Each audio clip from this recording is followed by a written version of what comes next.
Hi welcome back to my channel. ఈ రోజు కథ అగ్ని పరీక్ష ఒకటో భాగాన్ని వినేద్దాం. నేను ఒక 2 రోజుల్లో వచ్చేస్తాను సౌజీ. ఆఫీస్ మీటింగ్కి చెన్నై వెళ్ళాలి. నువ్వు పిల్లలు జాగ్రత్తగా ఉండండి అని చెప్పి తన లగేజ్ తీసుకుని ఇంటి నుంచి స్టార్ట్ అవుతాడు రమేష్. సౌజన్య రమేష్తో ప్రతి వారంలో 2 రోజులైనా చెన్నై వెళ్ళిపోవడమే సరిపోతుంది. అసలు మీకు ప్రమోషన్ రాకముందే బాగుండేది. వారమంతా ఇంట్లోనే ఉండి మాతో గడిపేవారు. ఏదైనా అంటే వర్క్ అంటారు. ఏం చేస్తాం? సరే, జాగ్రత్తగా వెళ్ళిరండి అని చెప్పి రమేష్ని సాగనంపి లోపలికి వెళ్ళి పిల్లల్ని పడుకోబెట్టి తను వంట పనిలో పడుతుంది. రమేష్ జాబ్ చేస్తున్న కంపెనీలో తన హార్డ్ వర్క్ చూసి ప్రమోషన్ ఇవ్వడంతో ఆ కంపెనీ ఇంకో బ్రాంచ్ చెన్నైలో ఉండడంతో అక్కడికెళ్ళి కొన్ని మీటింగ్స్కి అటెండ్ అవ్వాల్సి వస్తుంది. ప్రయాణం ఖర్చులు కంపెనీ భరిస్తుంది, కానీ నెలలో ఏదో ఒక మీటింగ్ మాత్రమే ఉంటుంది.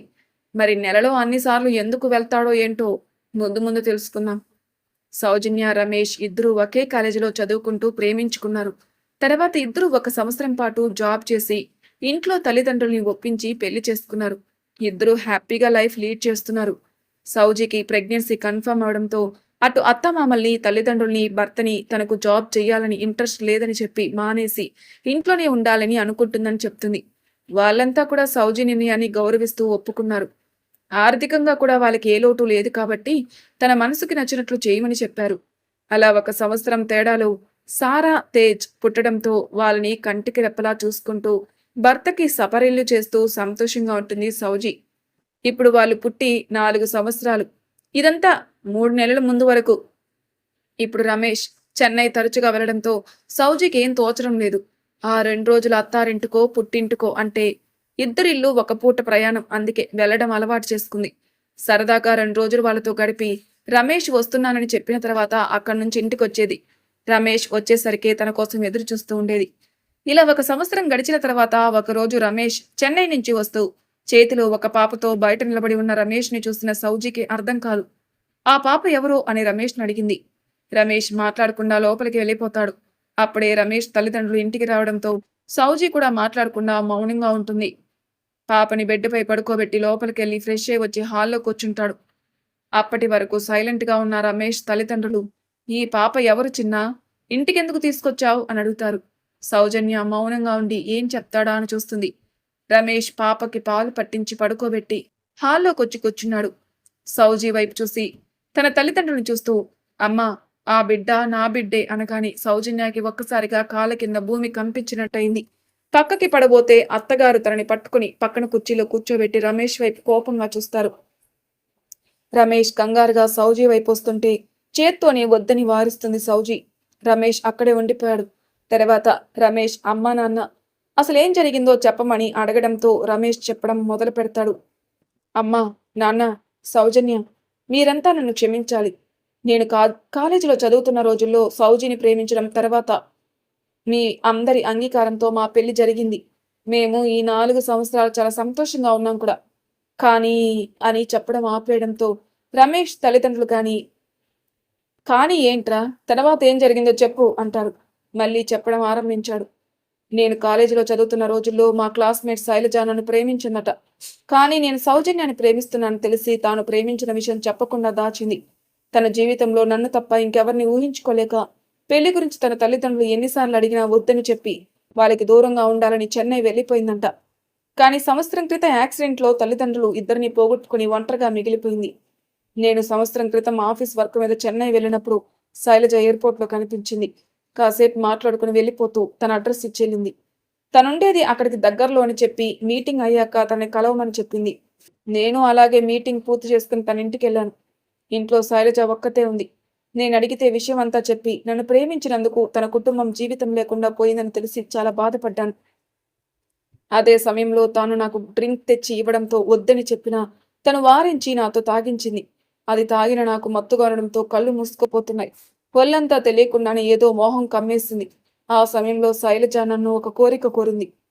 అదే, ఇన్నాళ్ళు తన కోసం దాచిన తన ప్రేమని నన్ను పొందమని, తనకింకేమీ వద్దని, నా జీవితంలో కూడా రావాలని లేదని నన్ను గట్టిగా కౌగిలించుకుని ఏడ్చింది. ఆ సమయంలో నాకు శైలజ ప్రేమ తప్ప ఇంకేమీ గుర్తుకు రాలేదు. ఆ మత్తులో నన్ను నేను కంట్రోల్ చేసుకోలేక ఆ రోజు పూర్తిగా నేను తనతో కలిసిపోయాను. అదే నేను చేసిన తప్పు అని తర్వాత అర్థమైంది. నా మీద ఎంతో నమ్మకం పెట్టుకున్న బంగారం లాంటి భార్య, పిల్లల్ని పెట్టుకుని నేను చేసిన పనికి నాకే సిగ్గనిపించింది. కానీ ఏమీ చేయలేని పరిస్థితి. అదే విషయం శైలజకు కూడా చెప్పాను.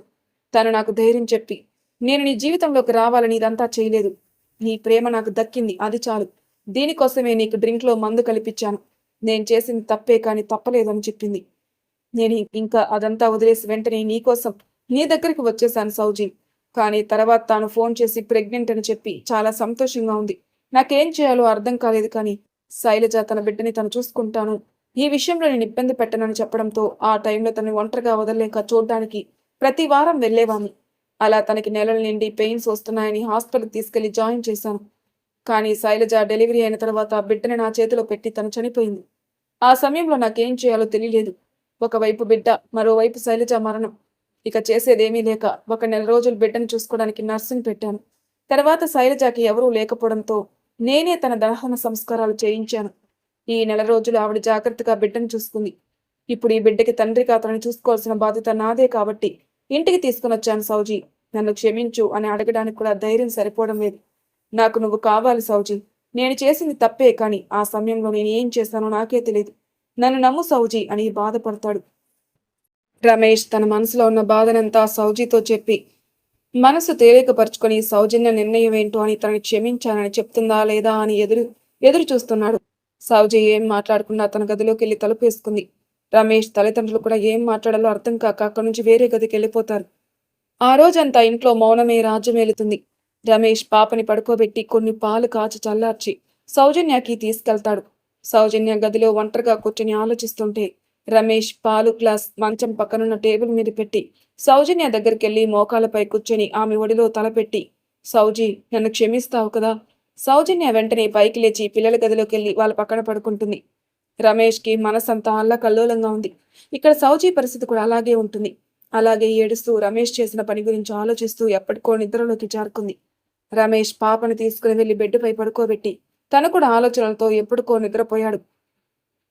ఉదయాన్నే రమేష్కి మెలకొచ్చి చూసేసరికి సౌజన్య లేచి రెడీ అయి పిల్లలను కూడా రెడీ చేసి పాపకి స్నానం చేయించి ఎత్తుకుని పాలు పట్టి పడుకోబెట్టి వంటగదిలో పనిలో పడుతుంది. పిల్లలిద్దరూ కూడా పాపతో కాసేపు ఆడుకుని బస్సు రావడంతో స్కూల్కి వెళ్ళిపోతారు. సౌజన్య అత్తగారు కోడలు ఎప్పట్లాగే హుషారుగా ఉండడం గమనించి ఊపిరి పీల్చుకుంది. సౌజన్య పెళ్ళైనప్పటి నుంచి ఆవిడ్ని అత్తగారిలా గౌరవిస్తూ అమ్మలా ప్రేమగా చూసుకుంటుంది. ఆవిడికి కూతురు లేని లోటు సౌజన్య వచ్చిన తర్వాత తీరింది. ఇద్దరూ చాలా ఆప్యాయంగా ఉంటారు. కానీ నిన్న జరిగిన సంఘటన వారి కుటుంబం ఏమవుతుందో అని దిగులు పడుతోంది రాత్రంతా.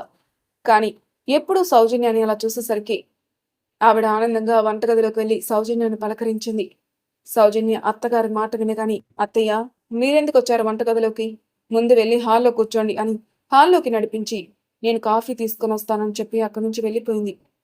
సౌజన్య 3 కాఫీలు తీసుకొచ్చి అత్తగారికి మామగారికిచ్చి ఇంకో కప్పుకు తీసుకుని వెళ్లి రమేష్ దగ్గరికి వెళ్ళింది.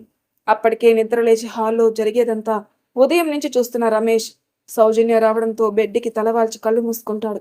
సౌజన్య లోపలికొచ్చి రమేష్ కాఫీ అని పిలవడంతో కళ్ళు తెరిచి కప్పు తీసుకుని, సౌజీ ఏంటి కొత్తగా పిలుస్తున్నావు?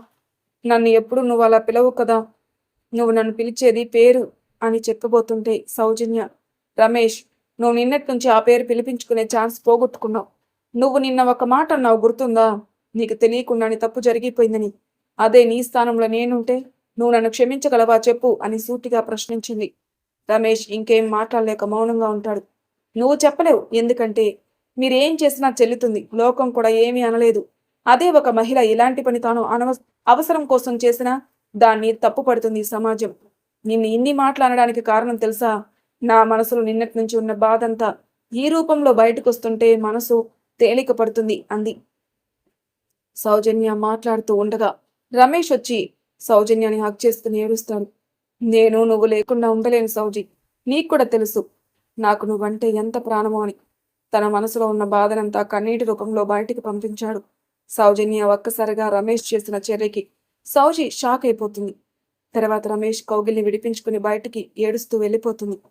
తర్వాత రమేష్ మాటల్ని గుర్తు తెచ్చుకొని మరీ ఏడుస్తూ, ఎందుకు రామ్ సౌజీ పిలిచే ముద్దు పేరు ఇలా చేశావు?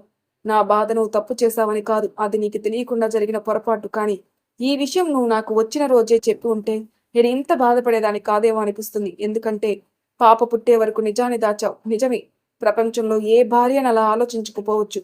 ఎందుకంటే నీకు నేనంటే ఎంత ప్రాణమో నాకు నువ్వంటే అంతే ప్రాణం. నువ్వు తెలిసి ఏ తప్పు చేయలేదు. ఆ సమయంలో అలా జరగాలని రాసిపెట్టుంది జరిగిపోయింది కానీ, ఇప్పటికీ నేను నిన్ను ప్రేమిస్తున్నాను. నా ప్రాణం పోయే వరకు నా ప్రేమ తగ్గదు రామ్. కాకపోతే నా మనసుకు కొంత సమయం పడుతుంది. ఈ సంఘటన మర్చిపోయి ఆ పాపను కూడా నా పాపగా స్వీకరించడానికి అని కళ్ళు తుడుచుకుని వంట చేస్తుంది. రమేష్ లేచి రెడీ అయి సౌజన్య మాటల గురించి ఆలోచిస్తూ ఉంటాడు. గతంలో కాలేజీలో చదువుతున్న రోజుల్లో జరిగిన ఒక సంఘటన రమేష్ కళ్ళ ముందు మెదిలింది. సౌజన్య, రమేష్ అప్పటికే ప్రేమలో మునిగిపోయి ఉన్నారు. ఆ రోజు కాలేజ్ చివరి రోజు కావడంతో సౌజన్య కోసం ఎదురు చూస్తున్న రమేష్ దగ్గరికి శ్యామ్ పరిగెత్తుకుంటూ వచ్చి, రే రమేష్, అక్కడ సౌజన్యని సుందరగాడు క్లాస్ రూమ్కి లాక్కెళ్ళాడురా, డోర్ కూడా లోపల నుంచి లాక్ చేశాడు అనగాని, సుందరికి ఎదురైనా ఎవరైనా నచ్చితే వాళ్ళని వదిలిపెట్టడు, ఎలా అయినా వాళ్ళని లోబర్చుకుంటాడు. ఇలా చాలా మంది ఇప్పటికే వాడి చేతిలో బలయ్యారు. ఇప్పుడు వాడి కళ్ళు సౌజన్య మీద పడ్డాయి.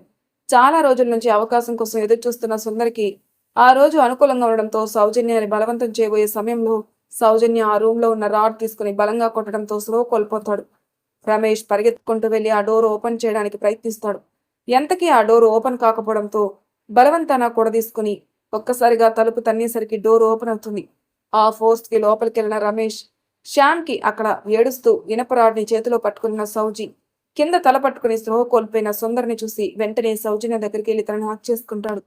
ఏం కాలేదు బంగారం, నువ్వు టెన్షన్ పడుకు అని ప్రిన్సిపల్ కి జరిగిందంతా చెప్తాడు. ప్రిన్సిపల్ కూడా సుందర్ ఇప్పటి వరకు చేసిన పనులకి ఇప్పుడు ఇలా జరిగి మంచి పని అయిందని, సౌజన్యాన్ని బాధపడవద్దు అని చెప్పి అంతా నేను చూసుకుంటాను, మీరు వెళ్ళి ఎగ్జామ్స్ కి ప్రిపేర్ అవ్వండి అని చెప్పి అక్కడి నుంచి వెళ్ళిపోతాడు. సౌజన్య రమేష్తో, నా మీద నీకు అనుమానం రాలేదా రామ్, వాడు నన్ను ఏదైనా చేస్తాడని అనగాని, రామ్ సౌజన్య నోరు తన చేత్తో మూసేసి, సౌజీ, నాకు నీ మీద నమ్మకం ఉంది. అది ఎంత అంటే నువ్వు తప్పు చేశావని చెప్పినా కూడా నేను నమ్మను. నువ్వు నా ప్రాణం రా, నిన్ను అనుమానంతో ఎప్పటికీ దూరం చేసుకోను అనగానే సౌజన్య కూడా నవ్వుతూ రామ్ని హక్ చేసుకుని, థ్యాంక్స్ రామ్, నువ్వు నా ప్రాణం రా, నా నమ్మకం నువ్వు.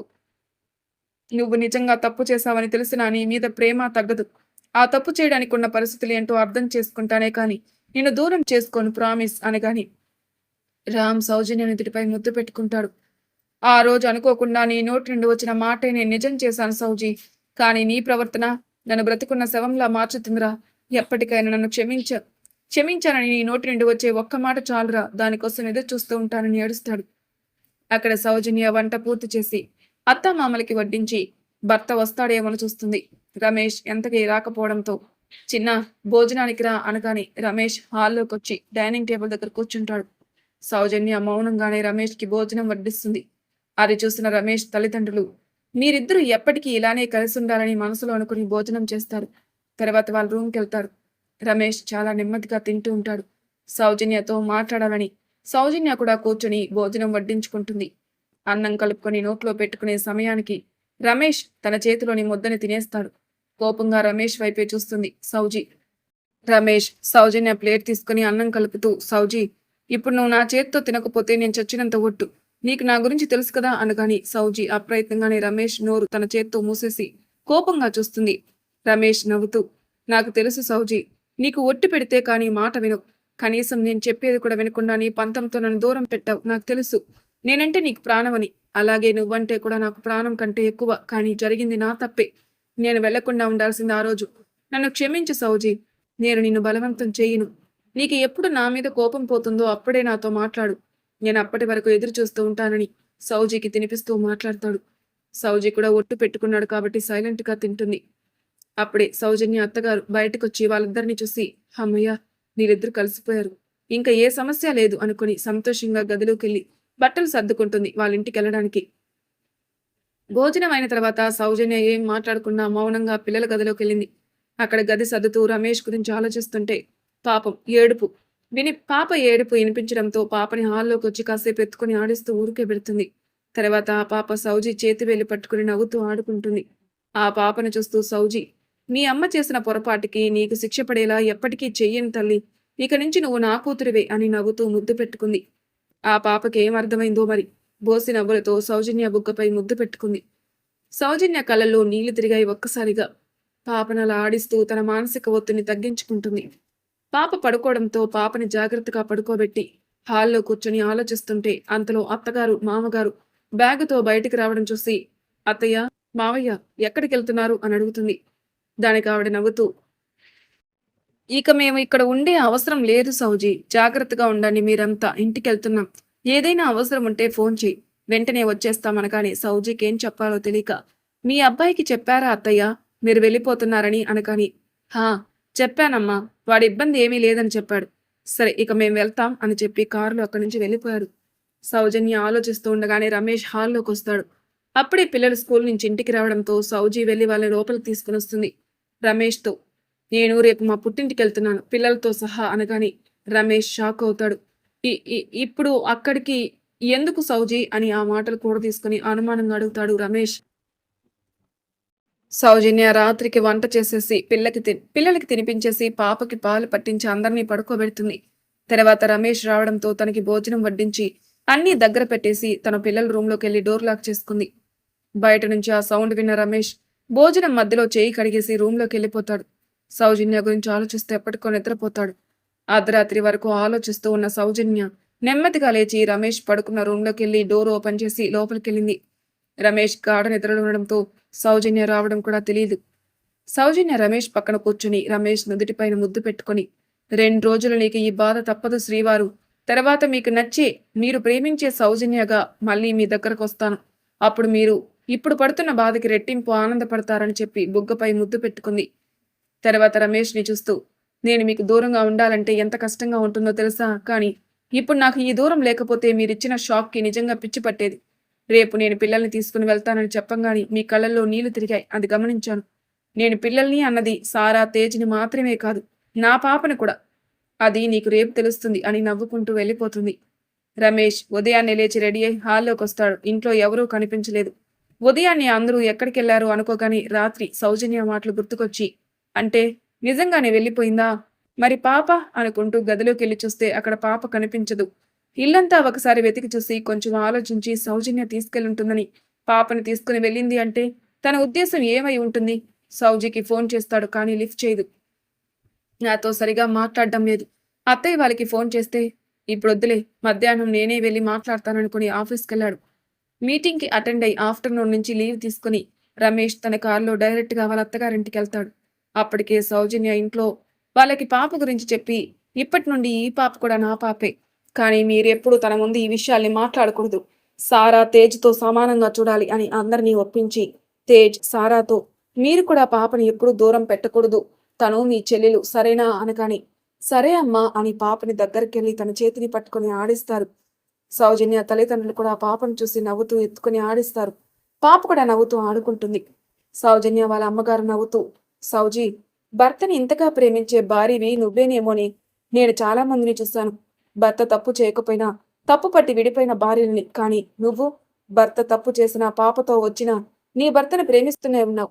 అల్లుడు తనకు తెలియకుండా చేసిన అది తప్పే కదా. కానీ నువ్వు అల్లుడున్న పరిస్థితిని అర్థం చేసుకున్నావు. నీ స్థానంలో వేరే అమ్మాయి ఉంటే ఖచ్చితంగా గొడవ చేసి విడిపోయేది. నీలాంటి కూతురు ఉన్నందుకు నేను చాలా అదృష్టవంతురాల్ని సౌజీ అని హత్తుకున్నారు. సౌమ్య పిల్లలకి భోజనం తినిపించి ముగ్గురిని పడుకోబెట్టి తన వాళ్ళ అమ్మానాన్నలతో మాట్లాడుతూ ఉండగా రమేష్ వచ్చి బయట కాలింగ్ బెల్ నొక్కుతాడు. సౌజన్యకి ఎవరో తెలిసినా ఏం మాట్లాడకుండా వాళ్ళ అమ్మగారిని డోర్ ఓపెన్ చేయమని చెప్పి తను మేడపైకి వెళ్ళిపోయింది. డోర్ ఓపెన్ చేసి బయటున్న అల్లుని చూసి లోపలికి రమ్మని చెప్పడంతో రమేష్కి ఒక క్షణం సౌజన్య వీళ్ళకి ఏమీ చెప్పలేదేమనుకుని లోపలికి అడుగు పెట్టాడు. ఇంతలో పాప ఏడవడంతో ఆవిడ పాపని ఎత్తుకుని, మీ నాన్న వచ్చాడని తెలిసి ఏడుస్తున్నావా అని నవ్వుతూ పాపని ఎత్తుకుని హాల్లోకి తీసుకుని వచ్చింది. రమేష్కి అంతా అర్థమైంది. వెంటనే అత్తయ్య, మామయ్య, నన్ను క్షమించండి. నేను కావాలని చేయలేదు. నాకు తెలియకుండా తప్పు చేశానని వాళ్ళిద్దరిని క్షమించమని అడుగుతాడు. వెంటనే ఇద్దరు, అల్లుడి గారు, మీ గురించి మాకు తెలుసు. సౌజన్య పైనే ఉంది. మీరు వెళ్ళండి. నేను పాపని పాలు తాగించి పడుకోబెడతాను అని అనగాని, థ్యాంక్స్ అత్తయ్య, నన్ను అర్థం చేసుకుని క్షమించినందుకు అని చెప్పి పైకెళ్ళాడు. సౌజీ అని రమేష్ పిలవంగానే సౌజన్య ఏడుస్తూ పరిగెత్తుకుంటూ వచ్చి రమేష్ని హగ్ చేసుకుంటుంది. రమేష్ కూడా సౌజన్య తనని ఇంతగా ప్రేమిస్తుందని తెలిసాక తనకి తెలియకుండానే తన కళ్ళల్లో నీళ్లు కారుతున్నాయి. సౌజన్య తల నిమురుతూ, సారీ సౌజీ, నీ ప్రేమ తెలిసి కూడా రాత్రి నీ మాటలతో నేను అపార్థం చేసుకున్నాను. నేను ఊహించగలను. నేనే ప్రాణంగా బ్రతికే నీకు ఇలా నేను ఒక పాపను తీసుకొచ్చి తను నా బిడ్డ అని చెప్తే నువ్వు ఎంత యాతన అనుభవించి ఉంటావో తప్పు నాదే. సారీ సౌజీ, అయినా నువ్వు నన్ను క్షమించగలవా అని ఆలోచిస్తున్న నాకు నువ్వు నన్ను ఎప్పటికీ వదిలి వెళ్ళవని అర్థమైంది. నీ గొప్పతనం గురించి నేను ఎంత చెప్పినా తక్కువే. లవ్ యూ సౌజీ అని నుదుటిపైన ముద్దు పెట్టుకుంటాడు.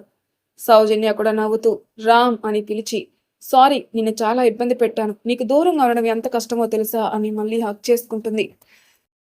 ఇక నా మీద కోపం పోయినట్టేనా అనగానే పోయింది. నీకు గుర్తుందా రామ్? నాకు ఇంకో పాప పుడితే బాగుండేదనుకునేదాన్ని కానీ నాకు 2 సిజేరియన్సే కదా, ఛాన్స్ లేదని అన్నారు. కానీ చూసావా ఇప్పుడు నా కోరిక ఎలా తీరిందో? నా పాప నా దగ్గరకొచ్చింది అనగానే సౌజన్య తల పైకెత్తి సౌజీ ఇంత బాధలో కూడా నువ్వు ఇంత పాజిటివ్గా ఎలా ఆలోచించగలుగుతున్నావురా అని సారీ సౌజీ నీకు పాపని చూసిన ప్రతిసారి నేను తప్పు చేశానని గుర్తుకొస్తుంది కదా అనగాని అబ్బా ప్లీజ్ రామ్ ఇంకా ఆ విషయం మర్చిపో. నేను పాపని నా పాప అనుకుంటున్నాను.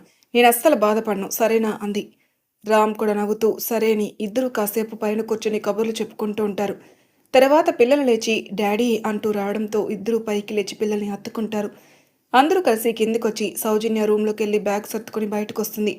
రమేష్ పిల్లల్ని లగేజ్ తీసుకుని అత్తమామలకు చెప్పి కార్ దగ్గరికి వెళ్తారు. సౌజన్య పాపని ఎత్తుకుని అమ్మా నాన్నలకు చెప్పి కార్ దగ్గరికి వస్తుంది. అందరూ కలిసి ఇంటికి వస్తారు. డిన్నర్ టైం అవడంతో బయట రెస్టారెంట్లో తినేసి ఇంటికి వస్తారు. రాగానే పిల్లలకి స్నానం చేయించి పడుకోబెడుతుంది. పాపను కూడా పడుకోబెట్టి రామ్ దగ్గరికి వెళ్తుంది సౌజన్య. ఇద్దరూ తమ మధ్య ఇన్ని రోజుల దూరాన్ని తగ్గించి హాయిగా కబుర్లు చెప్పుకుంటూ పడుకుంటారు. 3 సంవత్సరాల తర్వాత అమ్మా అన్నయ్య అక్క చూడు నాతో ఆడుకోవడానికి రావడం లేదు. అడిగితే నన్ను కూడా వాళ్ళతో పాటు టీవీ చూడమంటున్నారు అని సౌజన్యతో చెప్తుంది మన బుజ్జి సంయుక్త. సౌజన్య వెంటనే అవునా బంగారం నేను చెప్తా వాళ్ళ పని అని చెప్పి హాల్లోకొచ్చి సారా తేజ్ ఎప్పుడు టీవీ చూస్తూ ఉండడమేనా? బయటికెళ్ళి ఆడుకోండి. అలా ఆడుకుంటే మైండ్ రీఫ్రెష్ అవుతుందిరా. చెల్లిని కూడా తీసుకెళ్ళండి అని చెప్పి టీవీ ఆఫ్ చేసి ఇప్పుడు వెళ్ళి ఆడుకో బంగారం అని ముద్దు పెట్టుకుంటుంది. వెంటనే సంయుక్త కూడా సౌజన్య బుగ్గపై ముద్దు పెట్టుకుంటుంది. థ్యాంక్స్ అమ్మా, యు ఆర్ మై బెస్ట్ అమ్మ అని హక్ చేసుకుంటుంది. రమేష్ అదంతా చూస్తూ థ్యాంక్స్ సౌజన్య, నువ్వు నా లైఫ్లోకి రావడం నిజంగా నా అదృష్టం అని నవ్వుతూ అక్కడికి వస్తాడు. సారా తేజ్ రామ్ని హక్ చేసుకుని లవ్ యూ డాడీ అని హక్ చేసుకుని సంయుక్తను చూసి వెక్కిరిస్తుండడంతో పిల్లలు ముగ్గురిని పక్కనే నిలబెట్టి మీ ముగ్గురు ఎప్పుడు కలిసే ఉండాలి, ఇలా గొడవ పడకూడదు అనగాని ఓకే డాడీ అని సారా తేజ్ సంయుక్తని హక్ చేసుకుని పద చెల్లి ఆడుకుందాం అని బయటికి వెళ్ళిపోతారు. రమేష్ సౌజన్య ఇద్దరూ వాళ్ళని చూస్తూ ఉండిపోతారు. ఇదండి ఈ కథ ఇక్కడితో సమాప్తం. మళ్ళీ మరొక కొత్త కథతో మీ ముందుంటాను. అంతవరకు నా ఛానల్ సబ్స్క్రైబ్ చేయని వాళ్ళు ప్లీజ్ సబ్స్క్రైబ్ చేసుకోండి. లైక్ చేసి షేర్ చేయండి. మీ అభిప్రాయాలు నాకు కామెంట్ రూపంలో తెలియచేయండి. Thank you for listening.